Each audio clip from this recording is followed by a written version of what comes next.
Yes. Lindis? Yes. Gahn? Yes. Hill? Yes. Gollenbach? Yes. Grover? Yes. Brown? Yes. Okay. I need an approval for the agenda. I'll make a motion. Motion from Mike, seconded by Second. Denny. Okay. All those in favor say aye. Aye. Aye. Opposed, the same. Motion carried. And if I have this right, this is when I get to do the proclamation, right? Okay, the month of April is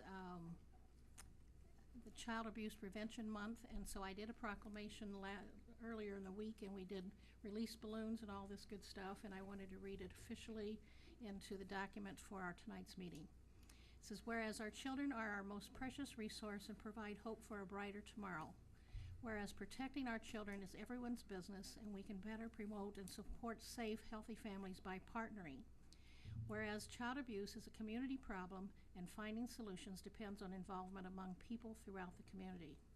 Whereas effective child abuse prevention programs succeed because of partnerships created among social service agencies, schools, religious organizations, law enforcement agencies, and the business community. Whereas all citizens should become more aware of child abuse and the importance of prevention within the community and become involved in supporting parents to raise their children in a safe, nurturing home and community. Now, therefore, I, Benita Davis, Mayor, do hereby proclaim April 2015 as Child Abuse Prevention Month in Independence, Iowa, and urge all citizens, community agencies, religious organizations, medical facilities, and businesses to partner to prevent child abuse and neglect, thereby strengthening the community in which we live and ensuring a brighter future. And it was dated on April 7th. Guess I'll give that back to you. Next on our agenda is public comment, and I have one person, Deb Hanna. Would you like to come forward, please? I feel like my ears are burning. Are they beet red? Deb Hanna, 214 2nd Avenue Northeast. Thank you. Just a couple comments. One of them is that you guys were all put in here by the public, us people, and we'd like you to vote for what the people want. That's one thing. Another thing is I'd like to see the city start cutting expenses instead of spending money. Thank you. Okay.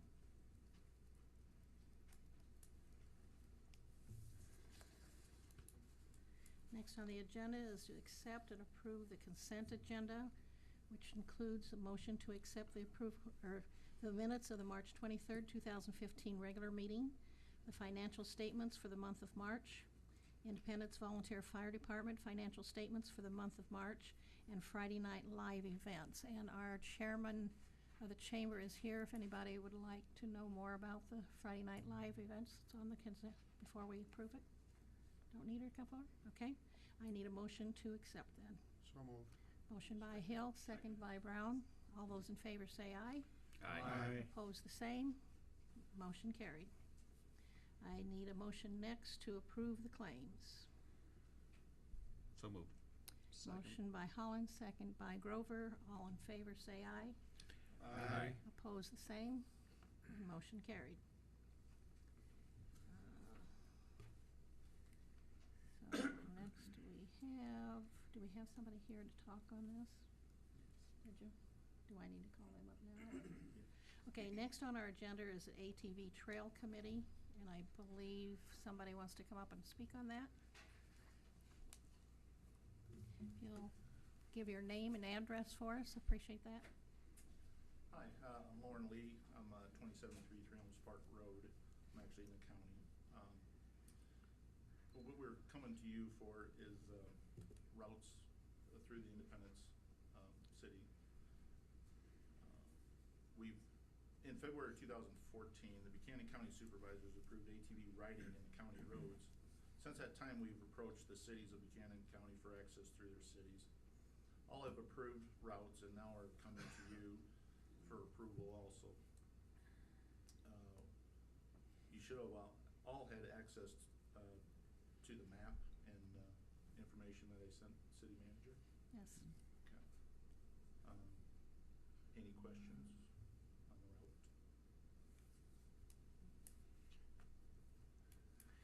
route? We earlier talked about golf carts on city streets.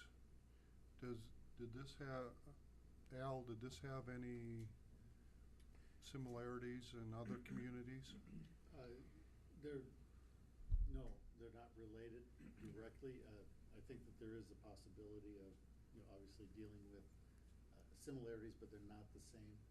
The issues are, I think, markedly different. Didn't the state have some objections to 150? To 150, I think in your packet, there is a letter that these folks have put together through the DNR. They cannot run on state highways. And I think that's pretty clear in what they've done. And in the packet that they put together, they can cross state highways in city limits if the city designates it as a trail. So they can cross the highway, obviously following traffic regulations, et cetera. But it depends on our trail designation first. So basically, what we're gonna have to do, if we consider this, we're gonna have to go back in, reading the Independence Code, it's all, it says that they shall not be ridden, and it goes all through that. That's what we're gonna end up having to change, right? It does modify the traffic code in the city. I'm not sure how many different places. We'll have to look at that pretty close because I think it's at least 3. I'll look at the chief, but it's not a matter of simply saying, yes, we're going to pass a permit. I think we've got some other work to do to make that possible. I didn't look at the map. Was crossing the river and included in the map? Yes, the difficulty of Independence is the river and Highway 150 running through. In the letters that I sent to you, I had a letter there from the DOT regional manager that was trying to see how 150 was going to work out through Independence. Because reading through different codes, one state's city jurisdiction has the right to do it, but ultimately the state has the ultimate say in it. So the map that you received, we eliminated 150, and I come across Second Street Bridge there, and we met with Al Roeder, and he was concerned about First Street being on First Street on the original map. So I moved it up to Third over by Burger King and running that route, trying to keep it off the main drag. Either we run a main drag where the police are mainly running down through there to keep a little more order if we need to. Otherwise, you're kind of up in the residential area, but that area is, I would say, is not heavily resident through there, maybe. Okay, so 150, it is, the state won't allow them on that highway. 220 Main Street, it's just not a highway, so It's a county road. it's So a county county. has jurisdiction on it. Okay. Except for 2 blocks. Right. Any part that- Yeah, the 2 blocks that are 150. And they are not allowed to run along those 2 blocks. I mean, if you were to take First Street through town, they have to deviate from those 2 those blocks 2, anyway, yeah. based on what I understand the state code requires. The main goal, guys, was if we're out riding in the county, be nice to come into town, get something to eat, get some gas. That was the main goal. Can we have you give your name and address too, so we have it for our records, since we didn't? Sean Hoagland, 2595 Michael Avenue, Okay, thank you. How do you spell your last name, please? HOA, GLAN. Thank you. On Second Street, coming across the bridge, I was originally gonna take it up on Fourth, but it's kinda